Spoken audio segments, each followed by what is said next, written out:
Hola, buenas tardes, profesor. Mi nombre es Roiner Chacón, junto a mis compañeros Gabriela Briceño, Jesús Marquina, Carlos Ruiz y Cristian Benavides, estudiantes de quinto año de Contaduría Pública, turno nocturno. Vamos a darle una breve explicación acerca de nuestro trabajo, que trata de el administrador financiero y la gestión financiera de la empresa. Los negocios son los principales contribuyentes para la salud financiera de la economía. De un país normalmente son frágiles y susceptibles de fracasar debido a una mala administración financiera. El administrador financiero de una empresa es un miembro cuya responsabilidad radica en procurar constantemente la maximización del patrimonio invertido por los accionistas de la empresa a la cual se destina pues su servicio. La función propia del administrador financiero puede analizarse dividiéndola en las actividades que se realizan respectivamente y en aquellas que lo deben ocupar de tiempo en tiempo. Hoy en día es importante que cuenten con una persona especializada en el manejo de las finanzas de la empresa. De esta persona depende el crecimiento o el quiebre de la empresa. No es un poco común que los dueños de un negocio pequeño tengan responsabilidad total sobre todas las fases de las operaciones de la empresa. De hecho, en muchos casos se niegan a delegar cualquier responsabilidad, aun cuando la empresa crezca en forma significativa. Por esta razón, la administración de las empresas pequeñas es muy reducida. Tanto es que solo con uno o dos individuos de la empresa asumen más responsabilidad de la que pueden manejar de una manera adecuada. Es por ello que es de vital importancia que el manejo de las finanzas y de un adecuado administrador financiero de una empresa sirva para el crecimiento, el agrandecimiento del negocio, para que la empresa con las adecuadas decisiones del mismo pueda desarrollarse y pueda conseguir mejores y mayores utilidades. Mi nombre es Carlos, sí, y vengo a comentarle un poco, sí, a explicarle un poco sobre la administración financiera, sí. Bueno, y también cuál es su función, sí, un poco de sus funciones. Sí, bueno, lo primero es que dentro de cualquier empresa o negocio que esté organizado, debe haber una persona especializada en el manejo de las finanzas. Pero ese manejo debe estar respaldado una serie de conocimientos en la aplicación de metodologías del análisis financiero empresarial que le permita gestionar eficazmente las tareas encomendadas. Sí, bueno, tenemos eso, también tenemos la definición del administrador. Sí, según Sosa en el 2005, define el administrador financiero como el profesional que controla todo lo referente a los recursos financieros de una empresa y lo relativo a sus finanzas. Sí. Al mismo tiempo, mediante las finanzas se estudian los acontecimientos externos que afectan a las empresas y sus componentes internos para crear lineamientos sobre el manejo eficiente, ¿sí? Con el fin de obtener los mayores beneficios posibles para la organización, manteniéndose dentro de los marcos legales que pueden regularla. Con el estudio de las finanzas, una empresa consigue maximizar sus utilidades, aprovechando las condiciones económicas de la región donde se encuentra sin desviarse de la norma y las leyes que ésta impone. En otras palabras, es un área de tanta importancia de la empresa privada como la empresa pública. Con ella se revisa, analiza, estudia y orienta a las empresas en la fase de elaboración, discusión, ejecución, control, seguimiento y evolución. ¿Sí? Bueno, sí, ya eso es por ese lado. Y también tenemos el concepto de administración financiera. ¿Sí? Según Figueroa en el 2019, la administración financiera controla todo lo referente al dinero de la organización. También estudia las variables macroeconómicas del país y estudia el impacto de estas sobre la organización para tomar las medidas en el ámbito financiero y operativo de la empresa. Sí. También cabe resaltar que la administración debe aplicarse en cualquier nivel de la organización. Por lo tanto, se recomienda implementar manuales de normas políticas, procedimientos, organigramas, por área de responsabilidad, por área de departamentalización, por área de proceso, etc.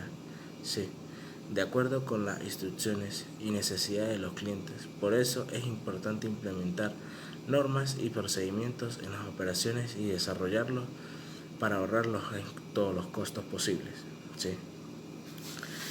Bueno, también les vengo a comentar un poco de las diferencias entre un contador y un administrador financiero. Sí. Cabe considerar por otra parte que antes el contador público era un tenedor de libros debido a la falta de tecnología, lo cual hacía su trabajo arduo y lento. Ahora, con los software existentes, este tiene la posibilidad de dar un valor agregado, diagnosticando a la empresa en su realidad económica y financiera. No obstante, surge la pregunta, ¿será que con solo la información contable, el contador público puede realizar proyecciones económicas, identificar tendencias, formular estrategias adecuadas frente a diferentes situaciones económicas que puedan presentarse en la organización? Bueno, este punto es donde el administrador financiero entra a jugar un papel importante debido al conocimiento de los factores económicos externos que influyen sobre las finanzas de la organización. Con nuestra exposición yo les hablaré sobre el impacto del administrador financiero en la empresa. Primero que todo, pues hay que definir que el administrador financiero es la persona encargada de obtener, analizar y utilizar de manera óptima los recursos que entran a una empresa. Por ejemplo, definiendo en qué proyectos invertir o en qué disminuir su presupuesto a un área de la empresa que no esté funcionando. El impacto del administrador financiero en los aspectos tributarios se ven 3 puntos. El primero pues es el impuesto de los grandes patrimonios solo a los contribuyentes especiales. Según el artículo 1 de la ley constitucional que crea el IGP, que significa que pues ya empresas jurídicas o naturales cuyo patrimonio tengan un valor igual o superior a 150 millones de unidades tributarias deben ya declarar impuestos a grandes patrimonios, lo cual significa pues estar declarando semanalmente tus ingresos y salidas de la empresa. El segundo punto a tocar es que se permite la exportación de productos, pero con la obligación de negociar el 20% de las divisas con el Estado venezolano. Es decir, que hay empresas pueden exportar sus productos, bienes o servicios, pero solamente pueden utilizar el 80% de las divisas que reciban. El otro 20%, bajo ley, están ya obligados a negociar las divisas con el Banco Central de Venezuela. Y el tercer punto a tocar es el ajuste por inflación fiscal, el cual pues es el recálculo de los activos no contables, el cual tienen un valor muy por debajo del valor actual y pues se debe actualizar según una tasa y un precio actual y el precio en el cual se compró según factura. Estos son los 3 puntos a tocar en el aspecto tributario que impactan al administrador financiero de una empresa. Yo le doy el pase a mi siguiente compañero a que siga con el siguiente punto. Con el tema quiero hacer referencia a la política monetaria, iniciando con la disminución de ceros en la moneda que se dio a partir del 2008, en una reconversión monetaria que se presentó pues en dicho año, donde se quitaron 3 ceros a la moneda. Pues en ese momento se tenía un cono monetario compuesto por 6 billetes. Dentro de ellos se encontraba el billete de 100, el cual en el año 2016, por orden presidencial, se da un plazo de 48 horas para sacarlo de circulación. Dicha medida trajo consigo pues consecuencias fuertes como la hiperinflación y lo que conocemos comúnmente como el bachaqueo. Sucedió con los productos de primera necesidad. Y bueno, pues sin contar que entre también en 2016 y 2017 se comenzó a limitar la cantidad de efectivo que podías retirar del banco, colocando pues unos montos máximos de retiros diariamente. Pues prácticamente se convirtió en un privilegio tener efectivo, lo cual se veía reflejado al momento de realizar compras. Pues dependiendo del modo o del método de pago que tuvieses, pues era el valor del producto, siendo pues claramente más bajo el precio al cancelar con efectivo, debido pues a la escasez que se presentaba del mismo. Y bueno, posteriormente también ocurre en el año 2018 que el presidente anuncia otra reconversión monetaria que eliminaría 5 ceros de la moneda. y cambió de nombre de Bolívar Fuerte pues a ser Bolívar Soberano, siendo esta la segunda reconversión monetaria en menos de 10 años. Pues así entonces, como en menos de un año después se ponen en circulación 3 billetes más en ese mismo año. Entonces, pues bueno, todos estos cambios traen consigo confusión y evidentemente una devaluación de la moneda, lo que se ve reflejado en el proceso de dolarización de manera extraoficial, debido a que esta era la única manera pues de protegerse de la hiperinflación.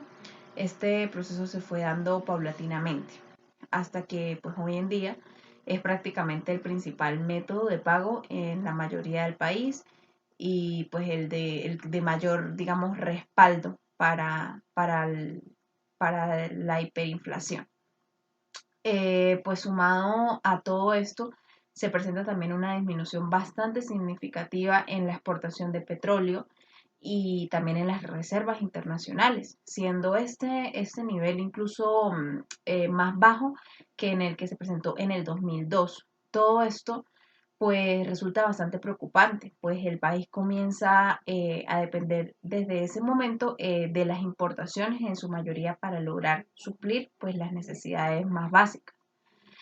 Siendo este, pues bueno, el resumen de lo que conocemos como las políticas monetarias en nuestro país, pues podemos pasar al siguiente punto con nuestro compañero.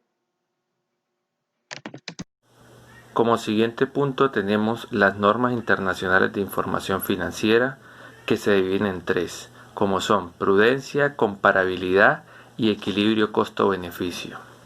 La prudencia es la inclusión de un cierto grado de precaución al realizar los juicios necesarios para efectuar las estimaciones requeridas bajo condiciones de incertidumbre, de forma que los activos o los ingresos no se expresen en exceso o los gastos no se expresen en defecto. La comparabilidad. Los usuarios deben ser capaces de comparar los estados financieros de una entidad a lo largo del tiempo para así identificar las tendencias de su situación financiera y su rendimiento financiero.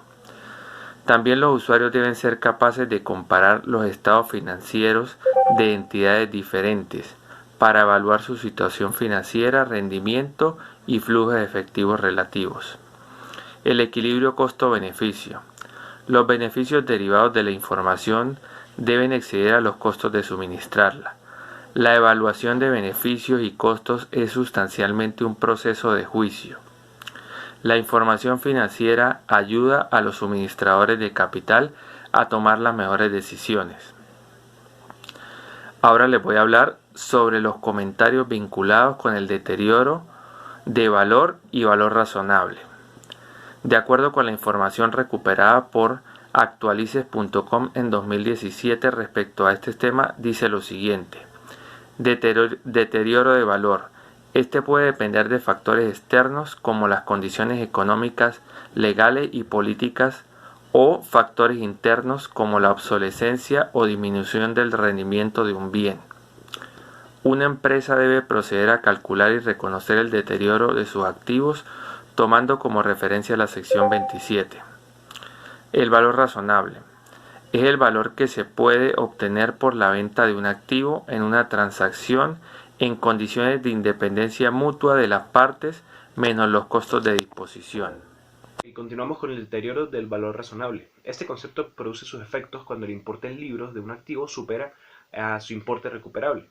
Una entidad debe evaluar de acuerdo a sus políticas contables y por lo menos al cierre de cada periodo si existe algún indicio del deterioro del valor de algún activo. El valor razonable es el precio que se recibe en una transacción ordenada entre participantes del mercado en la fecha de medición, por la venta de un activo o la transferencia de un pasivo. En conclusión, existe a nivel mundial una baja financiera, sobre todo en razón a la pandemia, lo que estamos viviendo actualmente, que desde hace tantos meses ha azotado el mundo entero. Venezuela también ha sufrido golpes en materia económica y financiera desde el año 2008 y se ha visto más afectada puesto que la eliminación de los ceros en la moneda ha debilitado su curso. En la actualidad, la economía del país se mueve en función del dólar y del peso, el cual viene de la frontera. Bueno, muchísimas gracias, profesor. Esperamos le sirva.